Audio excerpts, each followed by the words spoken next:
குழந்தைக்கு சாப்பாடு போடணும். காலையில் வந்து கஷ்டம், அது ரொம்ப கஷ்டம்.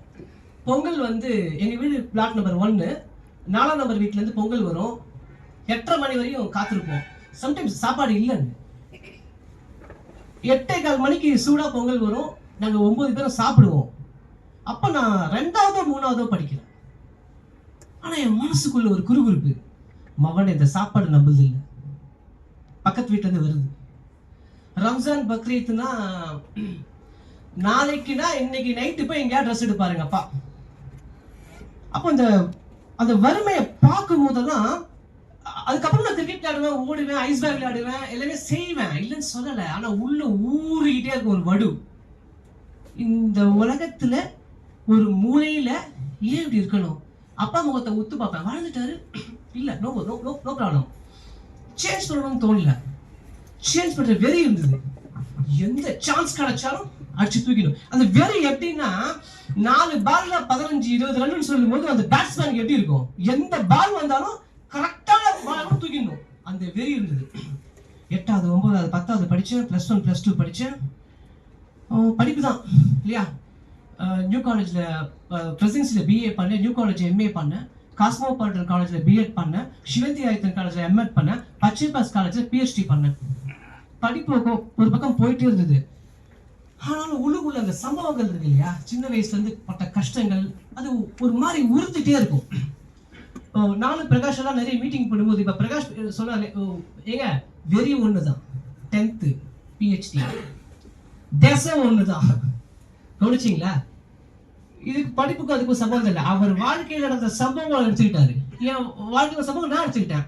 அப்போ எனக்கு நான் ஸ்டேஜில் நான் சொல்லும்போது என்ன சொல்லுவோம்னா, கிரீன் பார்க் ஹோட்டல் இருக்கு இல்லையா, அதை கடந்து நிறைய பேர் போகிறோம், பார்த்துருப்பீங்க. அப்போ என்ன தோணுன்னா, நான் கடந்து போகிறேன், உள்ள ஒரு குடும்பம் சாப்பிட்டுட்டு இருக்கு இல்லையா. ஆனால் நான் அதில் அப்படி பொறுமையாக அப்படியே சைக்கிளில் போவேன், பைக்கில் போவேன். ஒரு பில்டிங்கும் A block, B block, Q block ஒரு மாதிரி பார்த்துட்டே போவேன். இந்த பில்டிங்கில் இருக்காங்க, இவ்வளோ பெரிய காரிடாரு, இவ்வளோ சின்னதாக இருக்குது, இவ்வளோ பெரிய கார் பார்க்கிங்கு, இங்கே இருந்தால் எப்படி இருக்கும், பால்கனி, இதெல்லாம் பார்த்துட்டே இருப்பேன். இதெல்லாம் வாழ ஒரு வர்க்கம், வேடிக்கை பார்க்க வர்க்கமா? யார் படைச்சா அப்படின்னு யார் சொன்னா?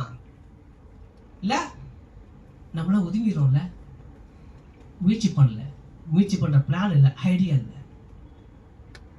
கூட ஒரு 4 டைலாக் கையில் இருக்கும். டேய், இருக்கிறத வச்சு வாழ்ந்துட்டு போலாம்டா. என்ன இப்ப இருக்கிறத வச்சு வாழ்ந்துட்டு போலான்னு ஒரு வார்த்தையை சுத்தியால உடைச்சிட்டு வெளிவந்த இண்டஸ்ட்ரியல் பர்சன் எவ்வளவு நேரம் காட்டலாம்? அம்பானில இருந்து அருண் ஐஸ்கிரீம் வரைக்கும் எவ்வளவு நேரம் காட்டலாம்? நமக்கு தெரியும், அருண் ஐஸ்கிரீம் தெரியும், அம்பானி தெரியும், இயக்குனர் பாலாவை தெரியும், கஷ்டப்பட்டு மேல வந்து எவ்வளவோ பேரை தெரியும். எடுத்துக்கிட்டா செயல்படுத்தணும். நைட் 9 மணிக்கு வீட்டில் உட்காரணும், என்ன பிளான் பண்ணணும், என்ன செய்யணும், என்ன போலாம், எக்ஸிபிஷன் பண்ணணும். சும்பேர்த்தனம் பண்ண மாட்டோம்.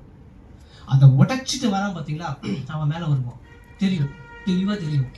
சுத்துற பூமி வேகமாக சுத்துது, எங்கேயோ போயிட்டு இருக்கு. நம்ம ஒரு சின்ன அழுக்கு பூச்சியே மூலையில வாழணும். சரி, இதே உலகத்துல ஒரு சின்ன கற்பனை பண்ணி பாருங்க.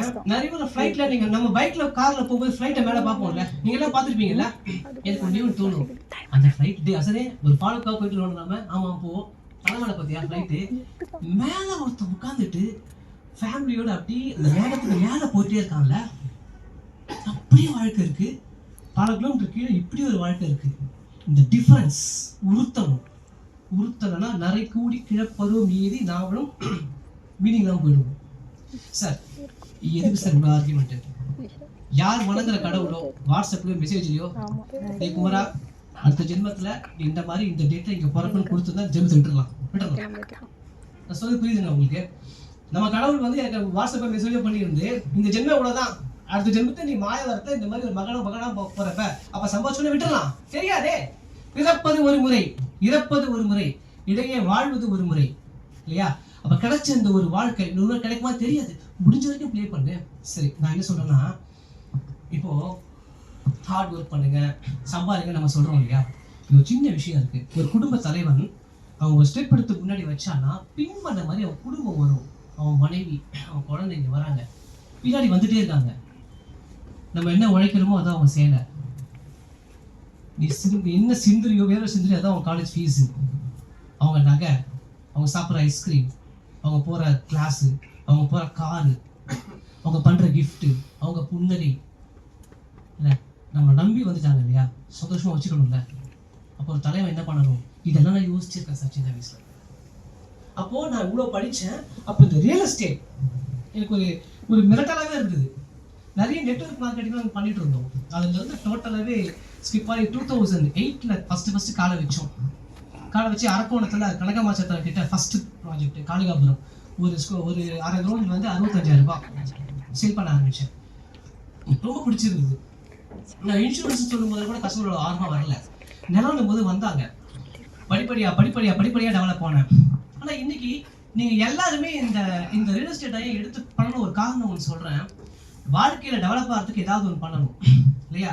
ப்ராப்பர்ட்டி இண்டஸ்ட்ரி ஏன் நான் பண்ணணும்னு சொல்கிறேன்னா அதுக்கு முக்கியமான காரணம் இருக்குது. இது விஷயம் ஒரு ஏவி ஒன்று இப்போ இல்லை. ரியல் எஸ்டேட் தொழில் மிக ஆர்வம் எடுத்து வச்சுருக்காங்க. இப்போ இல்லை, முடிச்ச பிறகு போடுவாங்க. தயவுசெய்து கூறுறது கவனிங்க. இப்போது 1980